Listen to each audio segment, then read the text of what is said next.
मेरी नौकरी लगने से पहले मैंने कभी भी शर्ट अथवा पतलून नहीं खरीदी, क्योंकि मेरे लिए वह मुमकिन था ही नहीं। दोस्तों के रिश्तेदारों के कपड़े पड़वे दिन दिन निभ गए। दूसरों के कपड़े का जुगाड़ मुझे राहत और खुशी प्रदान करता था। धुलिया में संग्राम के, ओझर में मामा के लड़कों के कपड़ों के पुनः जुनैद के कपड़ों का इस्तेमाल किया मैंने। कभी कभी अपनी बेबसी का दुख भी होता था, परंतु इसके अलावा कोई चारा भी न था। अपने मन को मैं समझा लेता था कि तुम यह काम चोरी छिपे नहीं कर रहे हो, ये दिन भी गुजर जाएंगे। हमें बुरे दिनों की सबसे अच्छी बात यह होती है कि वे भी कट जाते हैं। आज मैं आप लोगों के सामने माँ मैं कलेक्टर बन गया किताब की समीक्षा लेके आया हूँ कि इस किताब के अंदर ऐसा क्या है जो हमें पढ़ने के लिए आतुर करती है। इसमें एक कहानी है राजेश पाटिल की, जो महाराष्ट्र के जलगांव जिले के ताड़े गांव में आता है। इसका शुरुआत जो है वह एकदम आसान भाषा में किया गया है, जिससे आपको पढ़ने में एकदम बहुत मज़ा आता है। आप अगर इस किताब को पढ़ते तो बिल्कुल आपके बचपन की याद आ जाती है। क्या लिखा हुआ इस पे कि एक बाल मजदूर के कलेक्टर बनने की कहानी। दाम भी एकदम बहुत का सस्ता है, आप आसानी से इसे खरीद सकते हैं अमेजोन से। यह किताब मैंने पढ़ा और मुझे बहुत ही अच्छा लगा। शुरुआत देखिए इस पे जो होती है कहानी की, एकदम अच्छा है। कहता है क्या कि ये महाराष्ट्र के जलगांव जिले में एक तहसील है एंडरसोल। एंडरसोल से अब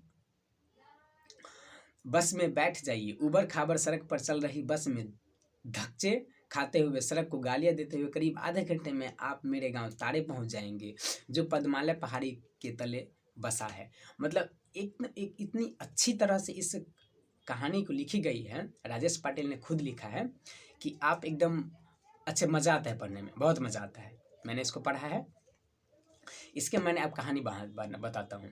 राजेश पाटिल एक गांव का लड़का होता है जो एकदम मतलब खेलने में, पढ़ने में, मतलब खेलने में बहुत आगे, और पढ़ाई लिखाई से उसको कोई मतलब नहीं होता है। गाली गलौज, गुल्ली डंडा, क्रिकेट, इधर उधर यहाँ वहाँ, मतलब हर तरह से वो एकदम बुड़बक टाइप का लड़का, खेलने में माहिर रहता है। इस तरह से इस तरह का ये इंसान है। बट धीरे धीरे यह मेहनत करता है, मजदूरी करता है, इतना दिक्कत रहता है गाँव में। उस गाँव से यह निकल कर IAS बनता है। यह कहानी हमें बहुत प्रेरित करती है कि आपकी ज़िंदगी में अगर किसी भी तरह का कोई दिक्कतें हैं, तो आपको राजेश पाटिल से ज़्यादा दिक्कतें नहीं हुई होगी। राजेश पाटिल से ज़्यादा दिक्कत आपको बिल्कुल भी नहीं हुई होगी।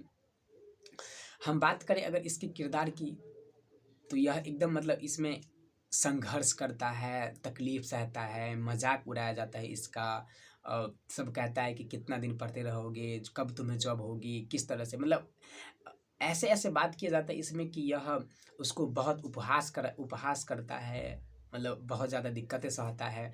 बट फिर भी इसमें जो मैंने आपको शुरुआत में पढ़ा है कि वह एकदम गरीब लड़का होता है। अपने जीवन में वो कभी कपड़ा नहीं खरीदता है, दूसरों के कपड़ों पे जीता है, बट पढ़ता है, काम करता है, लेकिन किसके लिए? पढ़ाई के लिए, कि हमें बाद में कुछ करना है।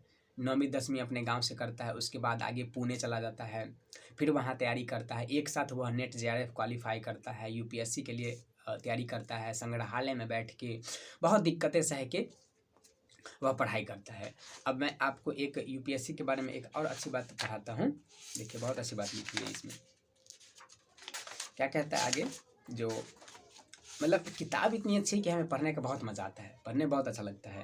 कहता है स्पर्धा परीक्षाओं, मतलब आप अगर SSC की तैयारी कर रहे हैं, बैंक की, रेलवे की इत्यादि किसी भी तरह की तैयारी कर रहे हैं, तो कहता है स्पर्धा परीक्षाओं के बारे में ऐसा कहा जा सकता है कि इसमें अपेक्षित मानसिकता, नियोजन तथा प्रत्याशी की सफलता और असफलता तय करती है। यानी इसका स्पष्ट अर्थ है यह है कि कोई प्रत्याशी असफल हो जाता है, मान लेते हैं वह UPSC में असफल हो जाता है, तो वह परीक्षा के उस खास ढांचे में परीक्षकों की अपेक्षा के अनुसार खुद को ढाल न पाया है।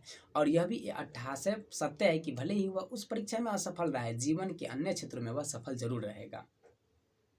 ऐसा कदापि न है, किंतु एक परीक्षा की मनःपूर्वक की गई तैयारी ही प्रत्याशी के व्यक्तित्व को निखारती है, उसे मानसिकता तौर दृढ़ बनाती है और उसे अपनी जिम्मेदारियों से और अधिक परिचित कराती है। मेरे हिसाब से परीक्षा की अग्नि में कुछ अधिक तपने वाला सोना और अधिक खरा सिद्ध होता है तथा अधिक दमकता भी है वह, और अधिक मजबूत भी बनता है। भारतीय संधि परीक्षाओं में सम्मिलित होने वाला प्रत्याशी को भारतीय संविधान, राज्य व्यवस्था, नागरिक शास्त्र, भूगोल, अर्थशास्त्र तथा इतिहास के साथ साथ वर्तमान राजनीति से लेकर समस्त सामाजिक विषयों का गहरा अध्ययन अनिवार्य माना जाता है। इसके फलस्वरूप उसका सर्वांगीण ज्ञान भी बढ़ता है और उसकी विचार शक्ति भी समृद्धि होती है। परंतु वह एक समझदार जिम्मेदार नागरिक तो अवश्य बन ही जाता है। मेरी जानकारी में ऐसी कई लोग हैं जो परीक्षा में असफल रहने के बावजूद अपने जीवन में किसी और क्षेत्र में उन्नति के शिखर पर विराजे हैं। कोई जाने माने पत्रकार बन गए हैं, तो कुछ लोगों ने सॉफ्टवेयर या बायोटेक जैसे क्षेत्रों में महारत हासिल कर ली। इन क्षेत्रों में नाम के साथ साथ खूब धन भी कमाया है। यह सब जानने के बाद मेरे मन को में से असफलता का विचार ही सीमा पार होने लगा। मेरा मन भी हल्का हो गया।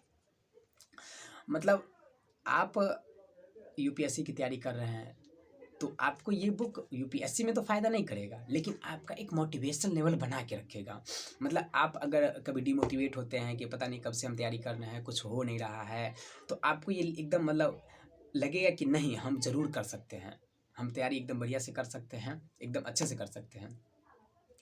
तो कमेंट में बताना ये ना भूलें कि आपको ये समीक्षा कैसा लगा, आपको और किस किताब की समीक्षा चाहिए, मैं उसे ज़रूर बताऊंगा। वीडियो को अगर अच्छा लगा हो तो लाइक कीजिएगा, शेयर कीजिएगा और सब्सक्राइब कीजिएगा। वीडियो को पूरा देखने के लिए आपका बहुत बहुत धन्यवाद।